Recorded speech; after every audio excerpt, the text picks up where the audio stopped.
So, a while ago, I heard you say something about the first letter that you want to submit to this is a notice of warning and cease and desist. And then in another call, I heard you say, yes, fair warning.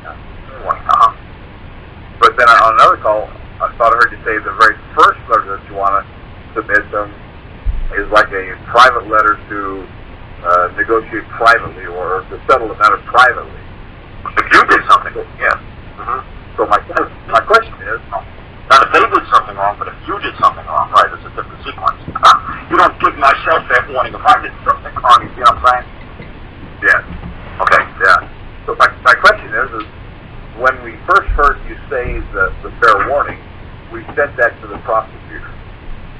Now, my question is do I need to go back and submit something privately before it goes to court? Because it goes to court the 1st of May, the first part of May. Do I need to go back?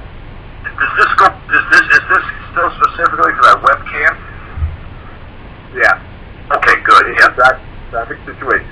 Yeah. Okay. It's the same situation. Okay. Yeah, like I said, you already basically poked the stick at the lion in the cage. He basically poked it. Yeah. And it's what everybody, I'm like, where do you, okay.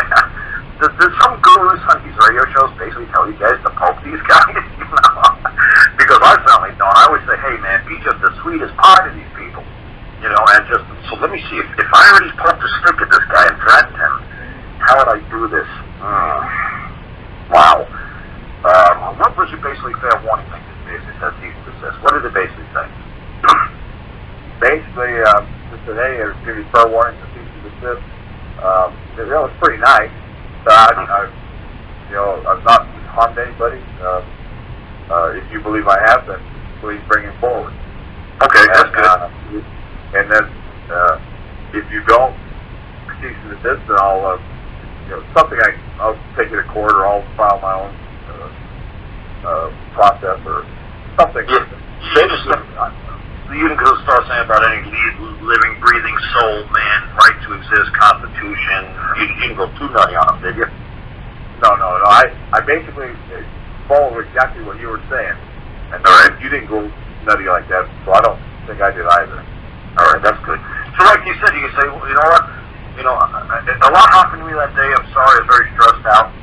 Let me see if I can rephrase this. Can you reconsider my, my standing here? And maybe, you know what? I honestly might have done something wrong. Can I please have the dashboard cam? So it's like, please disregard the first communication, because you know what? Honestly, I might be wrong. I might be in error here. I might have made a mistake. I might be wrong.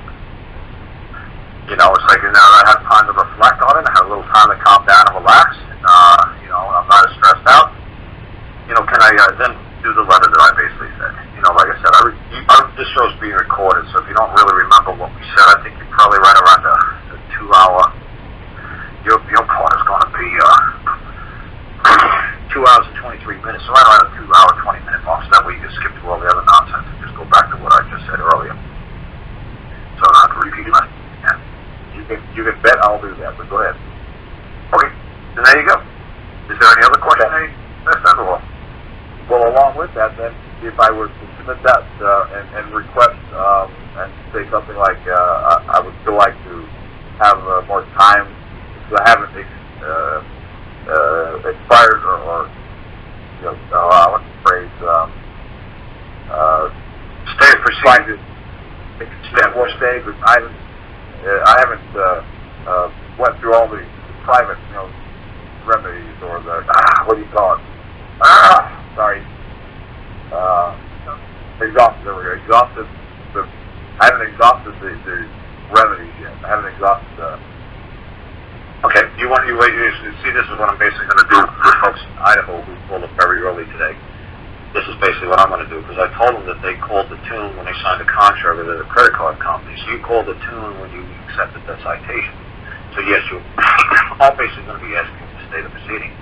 The man Dallas did a really good job with a girl named Mary last week on the show, and he did very good. He did it on the fly, which was pretty good. He was driving like this 200,000-pound dump truck, and he did it on the fly. But I just changed this a little bit because what I sent to Mary that she did in court, and it did stay the proceedings for 30 days because she's being sued by the county. She If it was me on that day, it would have been a wrapped up done deal because the prosecutor for the county wasn't ready. And if he's the one calling the tune and he doesn't bring his fiddle to the dance, well, there ain't no dance, and I ain't coming back. And you want me back, I'm going to start charging you a fee and have me come back when you're not ready. So, like I said, how it worked, how I wrote it for her, and this is how you could basically write it verbatim for you, is this is what you could say. You could say like an answer to show cause. You could either say it's an answer or it's an order. Either one you could say, either one to whatever the claim the other side is making. You know, to show cause why something should stay. So you just say, it is not now, nor has it ever been my intention to dishonor a debt that may be due. Then you just put your name in there, that what's your name? Robert. That I, Robert,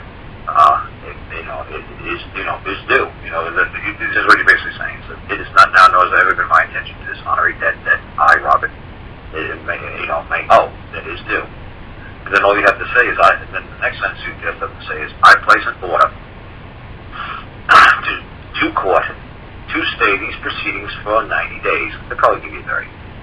But you always, they'll toss you a bond, they'll give you 30. You say 30, they'll give you a week.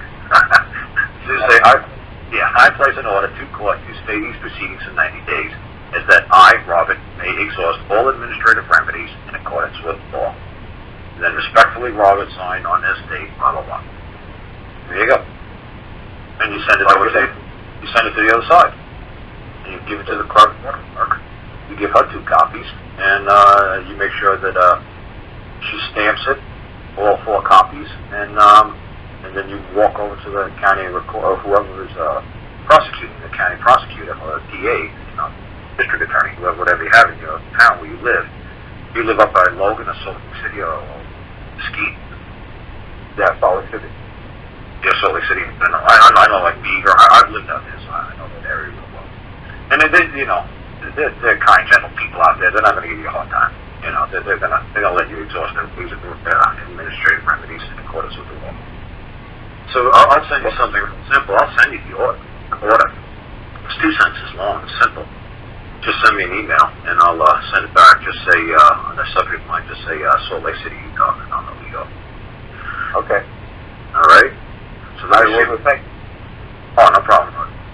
That's not how it works out, man. Absolutely. By the way, when I took in this original cease and desist and the warning letter, the clerk of the court I've dealt with before, and she's a real honored lady, but when she started reading it, I said, I want to enter this into the court and ask you to give it to the judge. She started reading it, and she got quite a bit nicer. So, and I was very nice to her. I was very pleasant. I wasn't demeaning or didn't have a scowl on my face, but she got a lot nicer. Not a ton nicer. She wasn't like cherry pie or anything, but she wasn't nearly as mean as a cactus. She mellowed out quite a bit. Well, what do you call it? Send me what you said to her too, and let me see if I can pick out any good or bad that you said, and maybe tweak it just a little bit there for you. It really knocked their pants down. Tell me what you said to her, and then I'll send you that. I'll attach my 1-page thing. I'll send it back to you. How's that? Sounds good. Thanks. All right. Thanks a lot, Robert. Thank you.